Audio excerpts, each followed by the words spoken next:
আসসালামু আলাইকুম গাইস, কেমন আছেন? আশা করি ভালো আছেন। আমিও আলহামদুলিল্লাহ ভালো আছি। তো এই যে আমিও বরাবরের মতো নিয়ে আসলাম নতুন একটা ব্লগ ভিডিও নিয়ে। তো দেখতে পাচ্ছেন আমি এখানে প্রথমে দুটো শুকনো মরিচ ভেজে নিয়েছি। লবণ নেওয়ার পরে ভালো মতো কষলিয়ে নিলাম। নেওয়ার পরে এখন পেঁয়াজগুলো ভালো মতো মিক্স করব।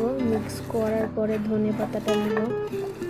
ধনে পাতাটা ভালো মতো মিক্স করার পরে আপনার তারপরে আমি নিব ধনেপাতা।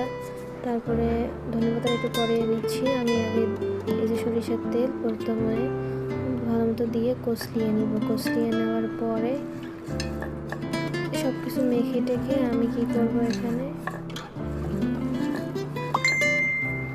এই যে আমি সব কিছু এখন মেখে নিতেছি।